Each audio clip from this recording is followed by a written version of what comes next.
Does internet porn know you're cheating on it?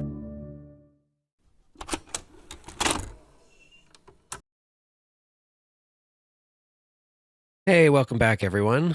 I'm here today with another reaction video. Real life fake wizard this time. All right, this is about Kingdom Hearts Needs to End. All right, let's get into it.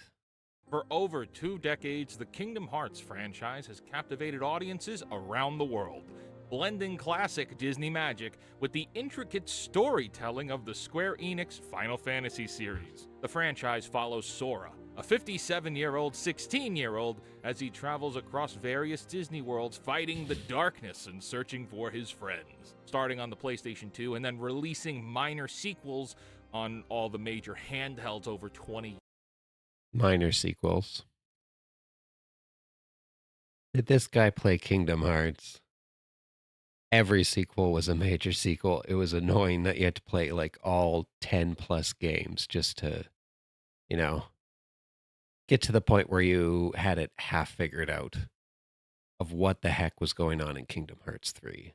Between 2 and 3, like Kingdom Hearts 1, that was okay. Between Kingdom Hearts 1 and 2, okay, there was one side game. It's a little confusing, but even without playing it, you could kind of get the backstory on it. But between 2 and 3, no, you were lost. You had to play all the games. They weren't minor.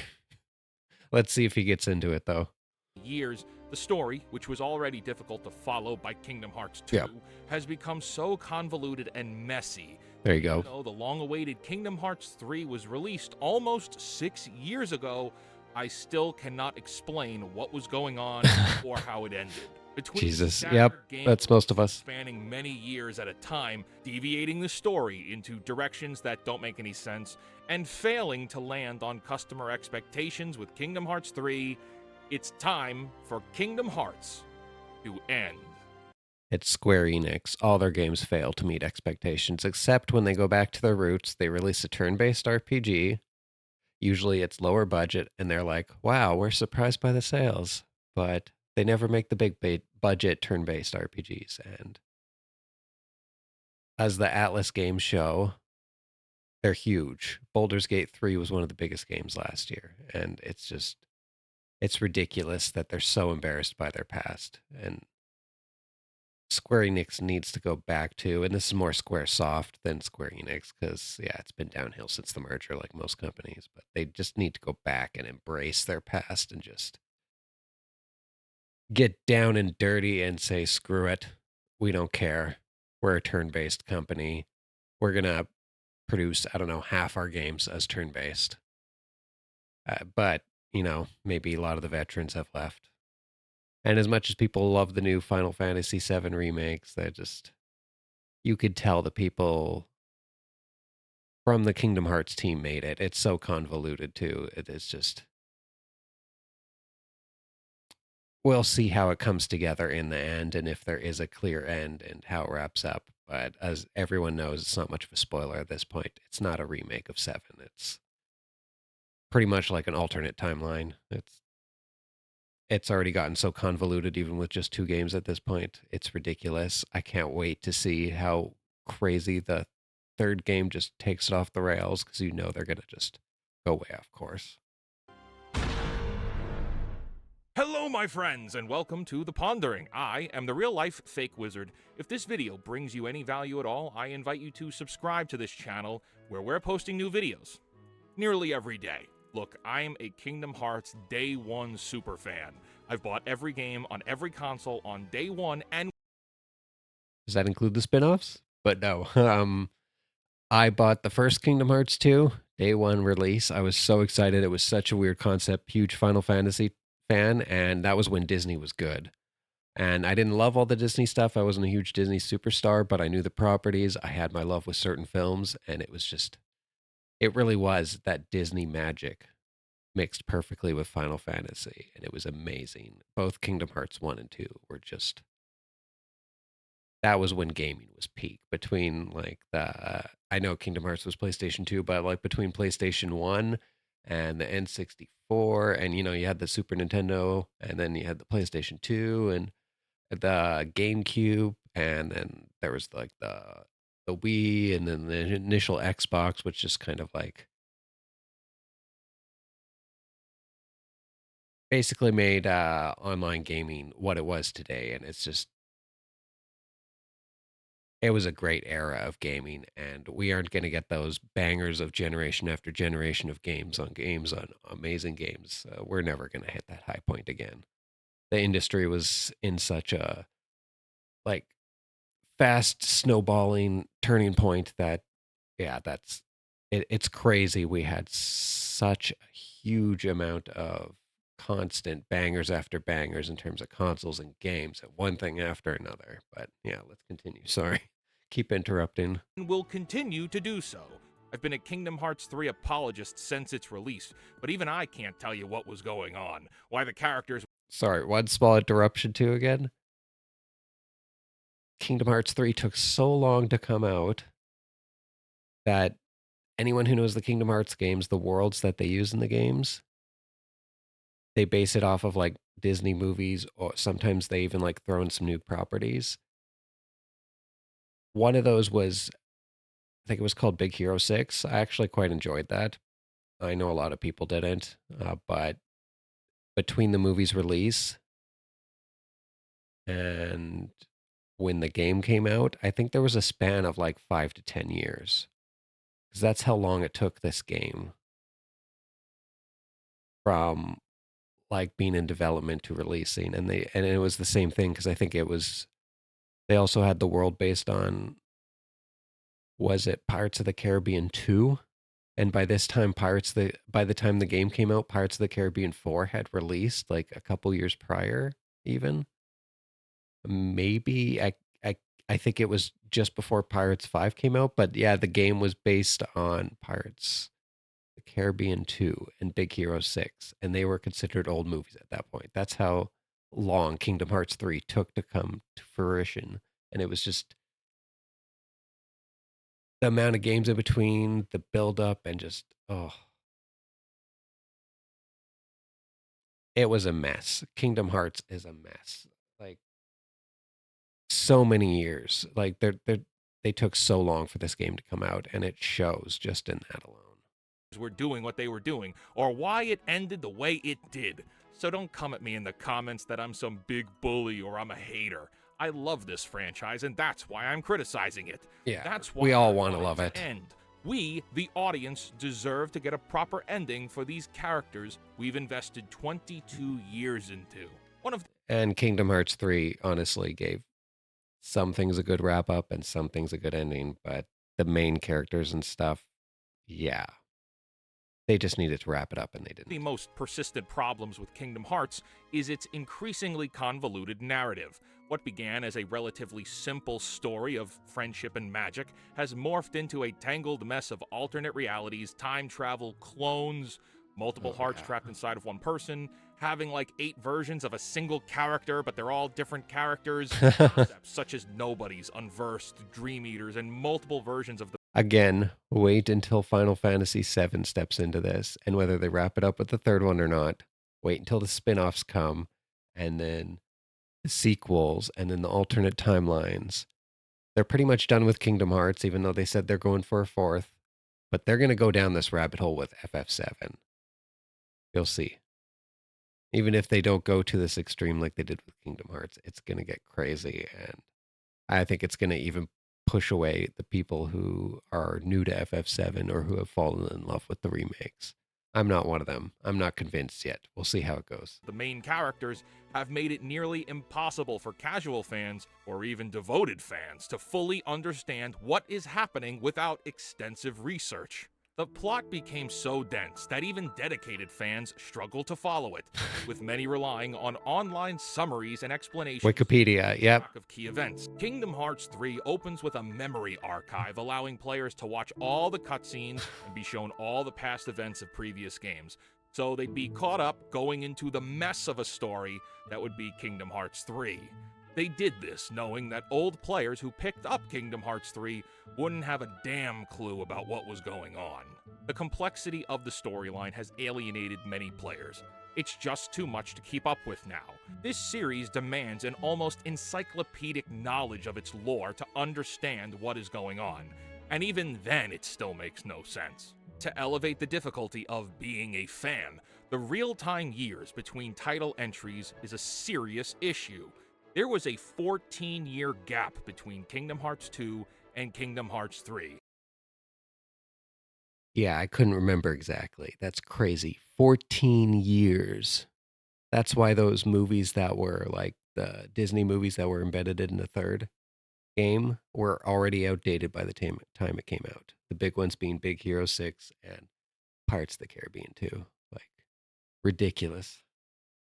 In that time, sure, we had plenty of minor entries on handheld consoles, and I know I'll catch flack for calling them minor entries because the reality is, they I already gave them flack. significant storyline content with major characters Yep. across every system in the video game zeitgeist for years. I personally believe that this did brand damage overall. The same folks who played Kingdom Hearts 1 and 2 as kids or young adults would likely entirely miss the 3 games that came immediately after Kingdom Hearts 2. 358 over 2 days would be a Nintendo DS exclusive. And you needed so many systems too. What was it? Started on PlayStation 2. He's probably going to go over it, but Nintendo DS, there was games on cell phones. Was Kingdom Hearts 3 on? Was Kingdom Hearts 3 even on PS3 or was it PS4 it finally came out on? But yeah, that generation, and then there was other handhelds too, 3DS, and yeah, let's see if he goes over it. Crazy. A PSP exclusive. PSP, I forgot about that one. Which I think all of about 5 people played, was back on the DS as another exclusive. This was the dark days of being a Kingdom Hearts fan. While these games are okay, they're not great. Yeah, especially as a kid, like you really expect a kid to own all these systems, and unless you were some like rich kid, you weren't going to own all these systems and all these games throughout the years. And eventually we'd get compilations, but absolutely ridiculous. Even if you could follow through the story and even if you had all the games, it was very, very unlikely that you could do all that. You would have access to everything and follow everything. Oh, this series is such a mess. Characters so much, but let's get real. These games were filler content to pad the story, and that would all lead eventually to Kingdom Hearts 3D or Dream Drop Distance, which was a 3DS exclusive. Yep. Again, another filler chapter while fans cling to hope for Kingdom Hearts 3. Now, yes, most of these we kept hoping for years. Remastered in bundles for the PlayStation 4. Kingdom Hearts 3 was announced to be in development at E3 2014. The game wouldn't be released for almost another 5 years from that point, and in those 5 years, we would see remastered bundles in 2.5, 2.8, 1.5 plus 2.5, the story so far, and then finally Kingdom Hearts 3. So when I say that many people missed out on those games during the dark days, I know that many of you good folks will yell at me saying, they made all those remasters on PS4. It's like, yeah, sure, if you're going to be anal about it, but at that point... Yeah, and I'm someone who I spent a lot, if not most of my extra money when I was younger on gaming, and I still didn't own all the games. I didn't play through them all, and it's just... Oh, even me, yeah, I couldn't do it. I grew up at the perfect time that I could throw all that money there, and I still didn't have all the systems. I didn't have all the games. I didn't have all the time. It's just ridiculous. Lots of people have checked out of the entire franchise. You've got to remember something in business. You need to keep normies interested. Even just going through this timeline of game releases, many of you who aren't Kingdom Hearts fans will likely be confused or even bored at me going through it all. I cannot fault you for that at all. It's messy. It's hard to keep up with. You can be a die-hard Star Wars fan, but be a normie Kingdom Hearts fan. That's how every major franchise is. And so by creating these deviated entries in the franchise, you've lost lots and lots of normies. Whether to adulthood or convolution or just sheer boredom, the fan base is fractured. So going into Kingdom Hearts 3, let's set the stage. You've had a 14-ish year gap between Kingdom Hearts 2 and 3. Crazy. 7 14 years. titles that I know of, featuring major plot points. Wait, 7 spin-off titles? Okay, I think top left and bottom middle, those were the mobile games. But I swear that there's still like 1 or 2 missing in here. I think there was 1 or 2 more mobile games or something else. This doesn't look like a complete list. Points and required reading of a sort, and so the customer base has been split into 3-tier market segmentations. 1. Loyal fans who've stuck with the series since day 1. 2.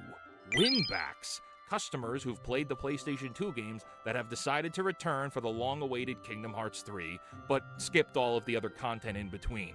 And 3. Yeah, I was part of that group, with the exception of...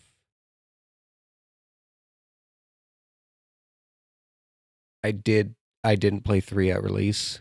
I just kind of, at that point, the collections were out, and I just played through them while I was waiting for the 3rd game to be released for PC. So that made a lot more sense to me, and that's what I did. And this is an important category. New players. Why would new players be important? Well, because for any business, when you put a product out, whether it has legacy ties or not, you want to cast the widest net to satisfy original customers, but also make lots of new ones along the way. This is how you keep the franchise healthy, so you could keep making sales for years to come. You must keep expanding the player base. Some example of that could be Call of Duty, Final Fantasy, Legend of Zelda. Every single game is new players. Yeah, and outside of the compilations and the 3rd game. And what was it? It was the game between 1 and 2. Again, too many games, I can't remember them. They had to basically remaster or remake. Ported from the DS to PS2. Aside from those, it was just...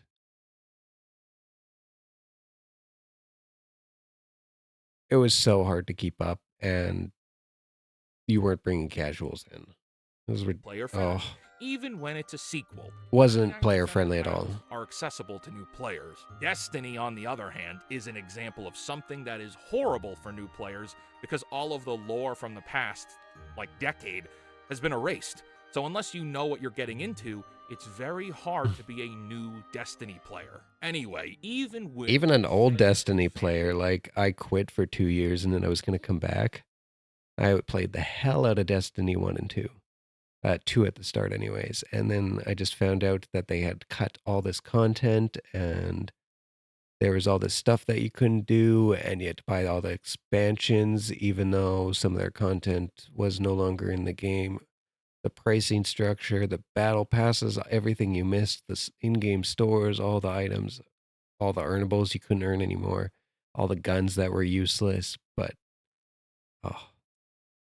yeah, Destiny 2 is a really good comparison there.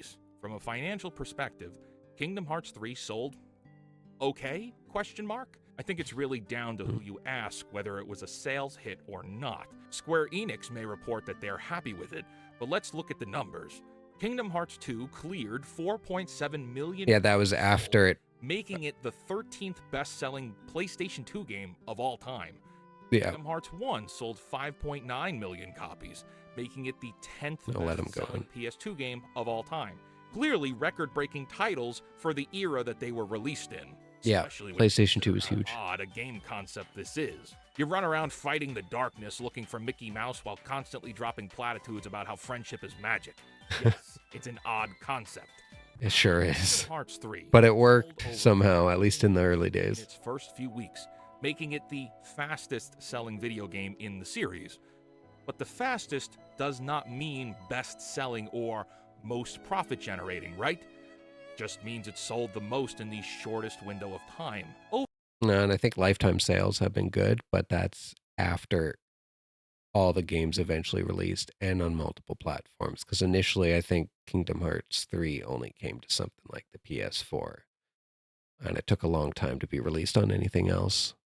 And at that point, they sunk so much money. Like he said, there was 14 years. A lot of that was probably in development. And then 5 years between announcing it and it releasing. they spent a lot of money on Kingdom Hearts 3, and the fact that they kept it a console exclusive for so long at the start,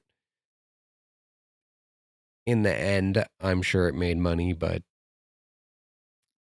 it was such a stupid decision. Like, they needed to release it day one to all the consoles, especially after all their previous games kept the exclusivity to other consoles, and eventually they recapitalized that with the compilations. But yeah, they screwed up too, releasing the third one initially on just the PlayStation 4 or whatever it was. Over its lifetime, Kingdom Hearts 3 cleared 6.7 million copies sold by 2021, and it's gotten many ports to other systems in that time since. Yeah. Final numbers are still out in the open. So let's focus on the numbers we do have. If we were to take Kingdom Hearts 2 and compare it to 3, on the surface, 3 sold more units, yes. But let's backburner the development time between the two, the change in consoles, the accessibility to the market. Let's forget the baggage for a moment and just... And going from 2 to 3, he's obviously getting into it, but the amount of growth the industry went through in that time from Kingdom Hearts 2 to 3, 14 years, as he said. Video games exploded, especially as much of...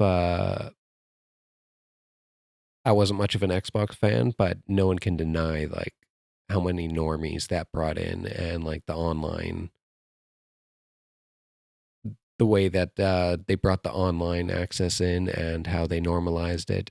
And yeah, it brought in all the dude bros. It brought in like people who weren't too interested in gaming. It brought in more people who were just into sports games, all that sort of stuff. Like, the industry exploded in between that time.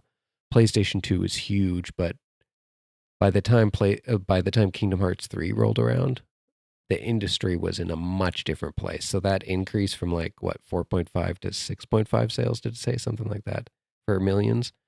It's not comparative. The ratio is completely off of where it should have been. Like, that should have been selling maybe 15 million copies. Like, that would have been the equivalent, perhaps. Like, from 5 to 3 times the amount at least. Look at the compound annual growth rate for the franchise with those two games. What's a compound annual growth rate? It's a formula we can use to determine where a franchise should have grown into with sales over time. If we look at this formula, we'll plug in the Kingdom Hearts 2 sales and the Kingdom Hearts 3 sales, and then we'll apply the 14 years between both titles. Okay. That will bring us to a compounded annual growth rate of 2.56%. Then we'll apply an average yearly growth of 5%, which I found is the average for what a healthy game franchise should be growing at. With that, Kingdom Hearts 3 should have sold closer to 9.3 million units. And again, I don't know if he's going to put this in the formula, but this is not accounting for the growth of the overall industry, the video game industry. So even this basic growth, and then you got to multiply that number by the growth of the industry itself. So I said 15 million, and that was just like a ballpark estimate. It should have done basically the amount of numbers that Harry Potter did when that was released last year, which is, I think, 20 to 25 million. That's how big Kingdom Hearts 3 should have been. But it was, even with its final release and worldwide sales on all the platforms up to this day, I guarantee it hasn't even hit 20 million. Over its lifetime. That's a 2. And I doubt it ever will. Underperformance from what a fake wizard who is not a mathematician and doesn't have final numbers is. You're a good fake wizard, though. And again, this doesn't mean it financially underperformed or didn't sell well. We know it did.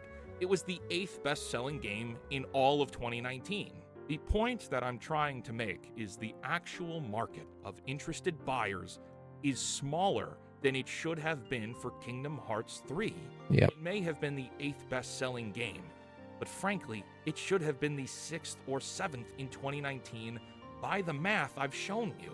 Let's bring all of that baggage back in now.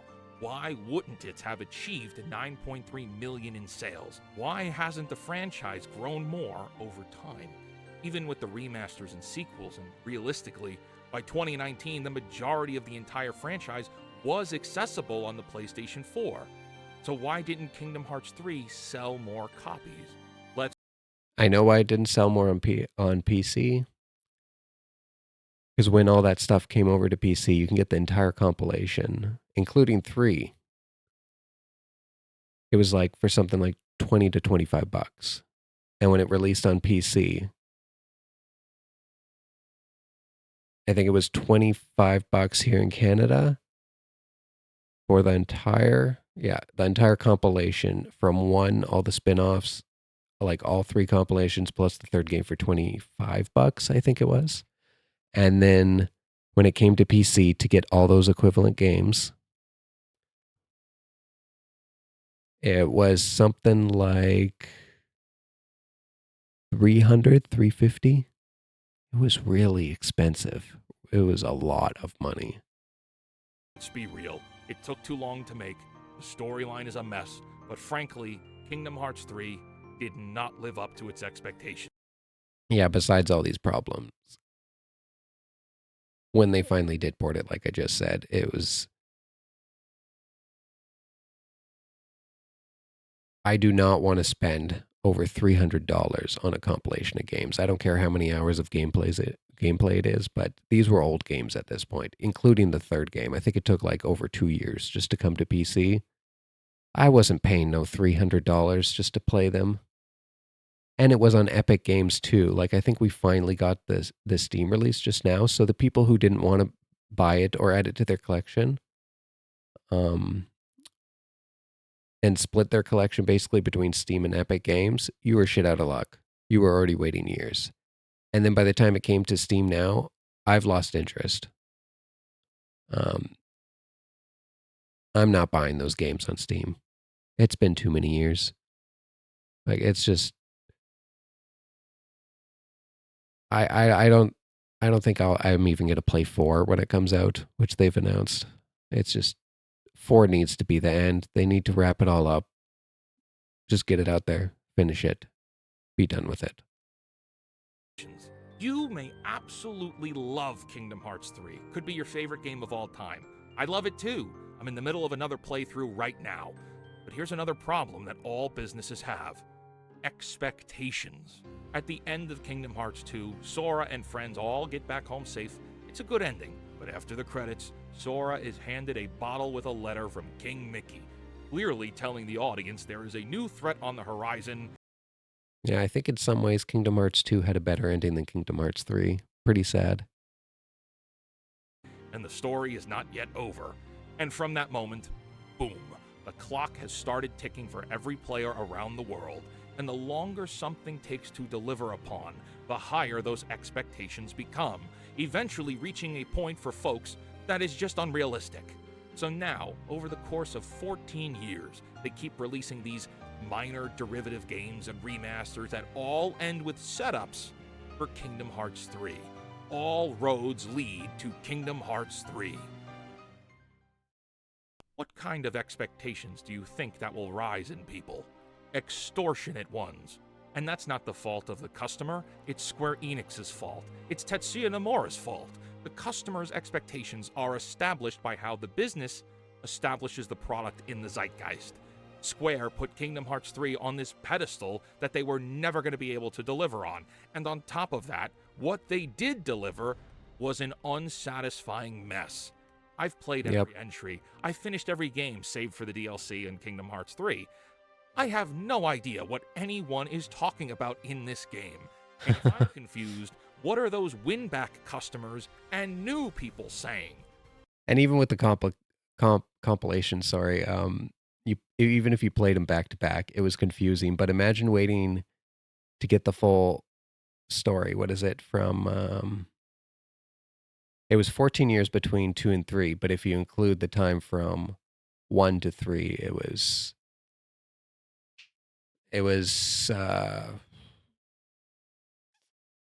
17, 18 years? Like, imagine not playing them back to back and still having to try to follow along, assuming that you got all the consoles and the games. Like I said, very unlikely. Ridiculous. Probably not much good. And I know for a fact that there were superfans who felt practically betrayed by this entry. Again, you could love it. That's great. I'm happy for you. But a wide margin of players all finished this and said, what the hell was that? Yeah. And so that takes me into the bigger point. I think Kingdom Hearts needs to end. At least with Sora, Kairi, and Riku and that crew. I think all of the main characters that aren't Disney or Final Fantasy... Yeah, they need to literally go off into the sunset. ...and either end the franchise altogether or refresh it with a whole new cast. Yep. If you look at Kingdom Hearts 3's story, at its core, it's about Sora... They need to wrap it up with 4. If they do want to milk it some more, completely redo it. I've been saying this for a while. I think they should do other types of crossovers instead of with Disney. They could do like, they can keep the Final Fantasy crossover or maybe go into some of their other games and just, you know, do some type of new mix. So instead of Final Fantasy cross with Disney, I don't know. Take your pick of a Square Enix property mixed with another big major movie company or something like that. Like there's probably thousands of ideas that someone could come up with that are really cool. Sora being warned by others that if he keeps using his power to save people, he will eventually fade away and die.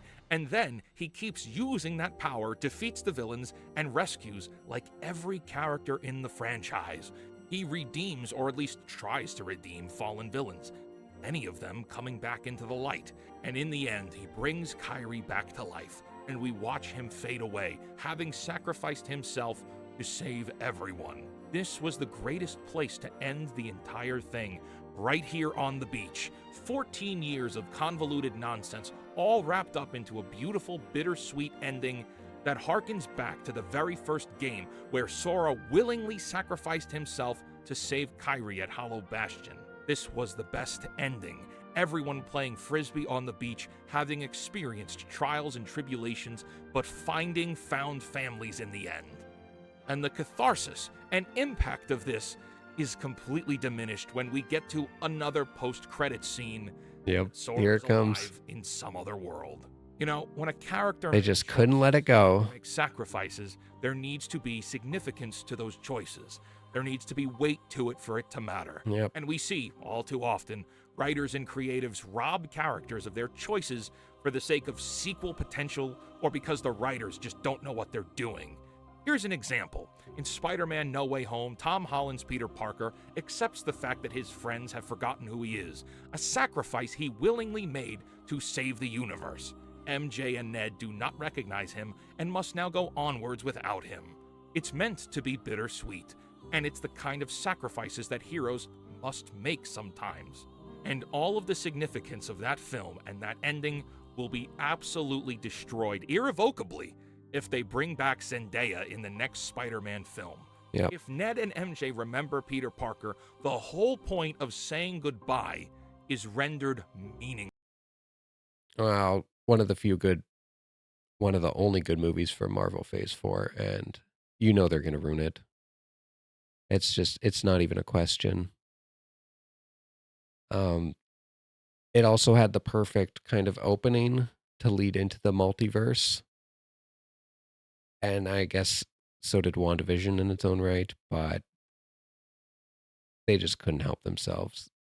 They kept having to reintroduce it and screw it all up. That's its own kind of rant, but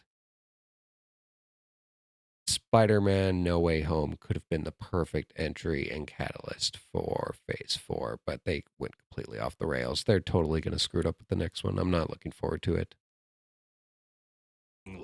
Well, no one is, I don't think. Here.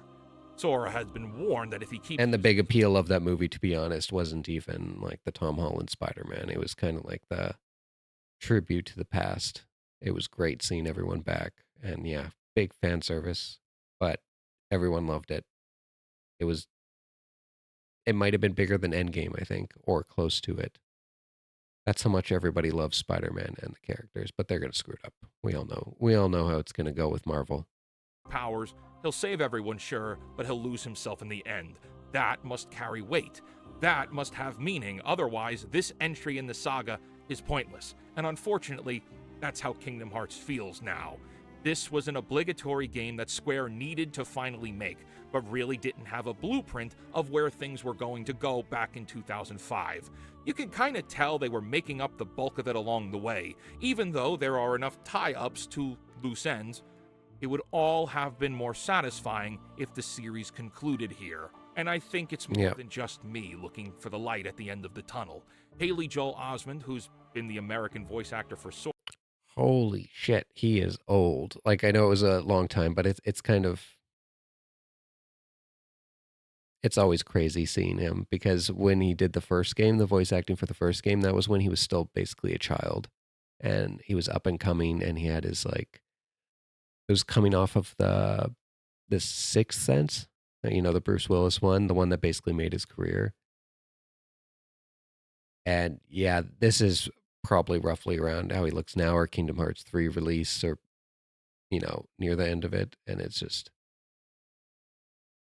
it shows in his age alone just how long they milked it and how long it took for them to just get through Sora's storyline. Absolutely ridiculous. Sora since 2002 even said himself recently that the ending is on his mind. You know, I'm sure that Nomura has great plans to wrap it up in a satisfying way. And I think that sometimes that's the best thing to do. Even if you have something that you love and you feel like you want to play it forever, to tie it up in a nice way and not let it drag out beyond where the creator wants it to go. I think that's the way to go. And clearly there's many hours of gameplay for people. Oh man, that background music. Oh. And even Tetsuya Nomura himself is starting to discuss the end, kind of, citing that his retirement is coming up soon and that he wants the upcoming Kingdom Hearts 4 to serve as a complete story in itself. We don't know if that means a conclusion to the entire franchise, really, but we can hope. Kingdom Hearts is a franchise that means a lot to a lot of people. I believe it's... Oh yeah, that music invokes so many feelings that's playing in the background. ...firmly as it has. There's actually something truly special in the first two games that I only came to fully understand recently. If you play Kingdom Hearts 1 and 2, the games have this wonderful, beautiful music behind them, and then the story just touching on the music, racing ahead to achieve something, finding friends or stopping the darkness. Yet inside of that, there's this really unique air of dangerous mystery. Like the world or the other characters know secrets, or that it was the perfect blend. It had that magic to it. And at that point, like, Disney was winding down, but it did have that magical feeling to it.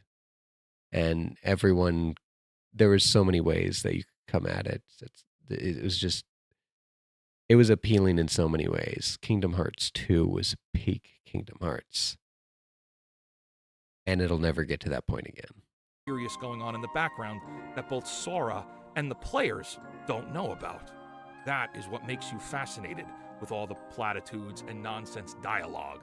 One who knows nothing can understand nothing. You know why that works so well? Because these two games... I really wish they brought Billy Zane back. I'm a huge Billy Zane fan, and it's just...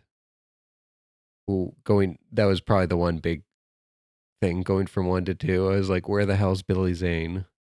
He's just kind of mentioned the line, but that just always pops out at me. I love Billy Zane so much. I'm really sad that they never brought him back. Games use a feature I've never seen any other medium achieve so well. Silence. Go back and play Kingdom Hearts 1 and 2. The moments that inspire the best emotional connections to the game have no music behind them at all. They're silent. And then you get Yoko Shimomura's soundtrack immediately on top of it, and you've got an amazing gaming experience. Ending the series... the sound was so magical. ...would have preserved its legacy. Just, it was the perfect evolution too. Like, Final Fantasy was all about the music. Yeah, there was so much other stuff to love, but Kingdom Hearts just built off that, and it was... so much talent there. Like, I'm not a music guy, but damn, like, you don't have to know much about music to be just completely enthralled with that aspect of like entertainment, especially video games. Like, when a video game comes out with great music, it just hits you. It goes a long way, and it can make up for so many shortcomings too. Ooh. big thing missing in a lot of games now. So when we do get good soundtracks, and Atlas RPGs are great for this. I will always come back to Atlas RPGs because it's where FF and Square should be right now, but Atlas took the crown. No one makes RPG music like Atlas. No one makes it anywhere close.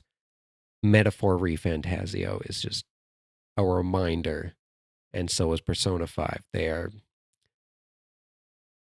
No one's like them anymore. Square wishes they could be like them again, but all the good music from Square now, it's remixes and just reimaginings of their old songs. They can't even begin to come out with the new stuff and new great music like Atlas has. I swear they've probably poached like some ideas or some type of influence from Square. Like it's just Square was at the top of their game at this point up until PS2, and it's so sad. They're nothing like they used to be as a company. And allowed the characters and fans alike to move on.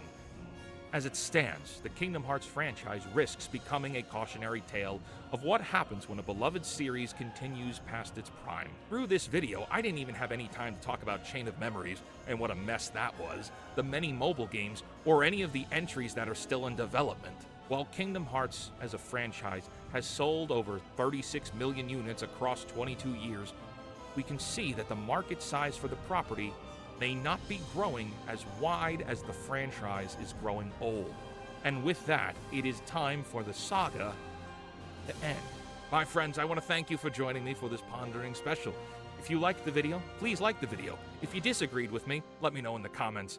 If you're new here and want to see more from me, consider hitting the subscribe button. Until next time, create, innovate, inspire. May the contrived thread of destiny from the Acolyte be with you. And for the love of God, cancel Disney Plus. Okay, bye-bye. And Netflix.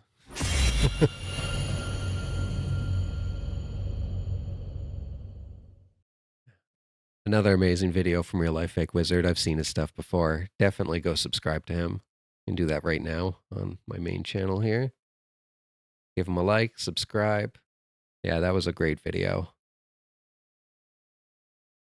Let's see what some of the comments say. Don't forget, people, cancel your Disney Plus subscription. Yep, do the same with Netflix. Get rid of all those subs. You're just paying for cable at this point.